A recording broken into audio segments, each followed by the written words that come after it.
আসসালামু আলাইকুম। বাংলাদেশ সেনাবাহিনীতে অসামরিক পদে বিশাল একটি নিয়োগ বিজ্ঞপ্তি প্রকাশিত হয়েছে। এখানে আপনারা সকল জেলার ছেলেমেয়ে উভয়ই আবেদন করতে পারবেন। আর আপনারা অনেকে বলেন বেসামরিক এটি বেসরকারি চাকরি, না এটি হচ্ছে একটি সম্পূর্ণ সরকারি চাকরি। বেসামরিক হচ্ছে আপনারা সবসময় সিভিলে থাকবেন। তো এখানে আপনারা কোন কোন পদে আবেদন করতে পারবেন, শিক্ষাগত যোগ্যতা কী কী প্রয়োজন হবে, আবেদন শুরু হবে কবে থেকে আর আবেদনের শেষ তারিখ কবে, এখানে আবেদন করতে আপনাদের টোটাল কত টাকা ফি প্রয়োজন হবে, আজকে আমি A to Z বিস্তারিত আলোচনা করব। তো বন্ধুরা, আশা করি আপনারা ধৈর্য সহকারে সম্পূর্ণ ভিডিওটি দেখবেন। আপনারা যারা আনসার ব্যাটালিয়নে আবেদন করছেন, যারা এখনো মাঠ করে নাই, আপনাদের লিখিত এবং ভাইবা পরীক্ষার জন্য চূড়ান্ত সাজেশনটি যাদের প্রয়োজন, আপনারা আমার থেকে পিডিএফ ফাইলটি নিতে পারেন। পিডিএফ ফাইলটির মূল্য হচ্ছে মাত্র 100 টাকা। ডিসক্রিপশন বক্সে আমার হোয়াটসঅ্যাপ নাম্বারটি দেওয়া থাকবে, তো আপনারা আমার সাথে যোগাযোগ করে পিডিএফ ফাইলটি নিতে পারেন। তো বন্ধুরা, আর কথা না বাড়িয়ে মূল ভিডিওতে যাওয়া যাক। Bangladesh army university of engineering and technology, Kaderabad সেনানিবাস, নাটোর নিয়োগ বিজ্ঞপ্তি 14 জুলাই প্রকাশিত হয়েছে। তো বন্ধুরা, আপনারা কোন কোন পদে আবেদন করতে পারবেন? পদের নাম অধ্যাপক, বিষয় বিভাগ সি।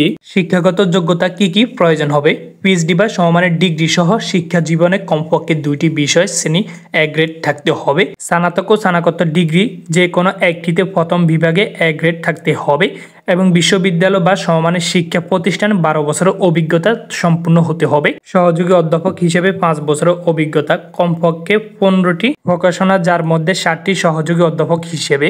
2 নম্বরে হচ্ছে প্রভাষক, বেতন স্কেল হচ্ছে 40,500 টাকা। এখানে আপনারা কোন কোন পদে আবেদন করতে পারবেন, এখানে পদের সংখ্যাগুলো দেখে নেবেন। শিক্ষাগত যোগ্যতা টেকনিক্যাল, কোনো স্বীকৃত বিশ্ববিদ্যালয় হতে সংশ্লিষ্ট বিষয় 4 বছরের স্নাতক ও মাস্টার ডিগ্রি থাকতে হবে। ন্যূনতম 3টি প্রথম বিভাগে A গ্রেড থাকতে হবে। স্নাতক স্তরে GPA 2.50 নিচে হবে না। পিএইচডি ডিগ্রিধারী অগ্রাধিকার পাবে অবশ্যই। এরপরে হচ্ছে প্রভাষক, ব্যবসায় প্রভাষক, অ্যাকাউন্টিং, এখানে একজন লোক নিয়োগ করা হবে, ইংরেজি একজন। এরপর আপনারা বিষয়গুলো দেখে নেবেন। এখানে কিন্তু পদের সংখ্যা একটি। এটি হচ্ছে নন টেকনিক্যাল ট্রেড। কোনো স্বীকৃত বিশ্ববিদ্যালয় হতে সংশ্লিষ্ট বিষয় 4 বছরের স্নাতক সহ স্নাতকোত্তর ডিগ্রি, 3 বছরের সমমান সহ স্নাতক ও স্নাতকোত্তর ডিগ্রি অর্জন করতে হবে। ন্যূনতম 3টি প্রথম বিভাগে A গ্রেড থাকতে হবে। কোনো স্তরে GPA 2.50 এর নিচে নাহি, মানে অর্থাৎ 3.50 উপরে আপনাকে পেতে হবে। রেজিস্ট্রার অফিস নেওয়া হবে একজন। কোনো স্বীকৃত বিশ্ববিদ্যালয় বা প্রতিষ্ঠান হতে যে কোনো বিষয়ে স্নাতক সহ স্নাতকোত্তর ডিগ্রি অর্জন করতে হবে।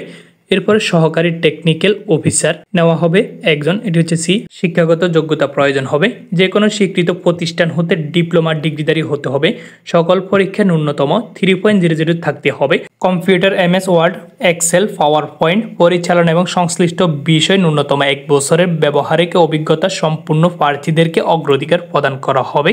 তো বন্ধুরা, আশা করি বুঝতে পারছেন। আপনারা আবেদনপত্রটি ডাকযোগের মাধ্যমে পৌঁছাতে হবে 20 তারিখের মধ্যে। আবেদনপত্রের সাথে সকল সনদপত্র, ফটোকপি, জাতীয় পরিচয়পত্র ফটোকপি, স্থানীয় ইউনিয়ন চেয়ারম্যান কর্তৃক নাগরিক সনদপত্র এবং 3 কপি পাসপোর্ট সাইজের সত্যায়িত রঙিন ছবি জমা দিতে হবে। পরীক্ষা সংক্রান্ত ফি এবং তাদের এই ওয়েবসাইটে কিন্তু সম্পূর্ণ বিস্তারিত দেওয়া হবে। আবেদনের ফি হচ্ছে 1000 টাকা। প্রভাষক অ্যাসিস্ট্যান্ট পদে আবেদন করলে 500 টাকা, অফিসার পদে আবেদন করলে আপনাদের 300 টাকা ফি প্রয়োজন হবে। তো বন্ধুরা, আশা করি বুঝতে পারছেন। এরপরে যদি না বুঝতে পারেন অবশ্যই আমাকে কমেন্টে জানাবেন, আমি আবার বুঝিয়ে দেওয়ার চেষ্টা করব।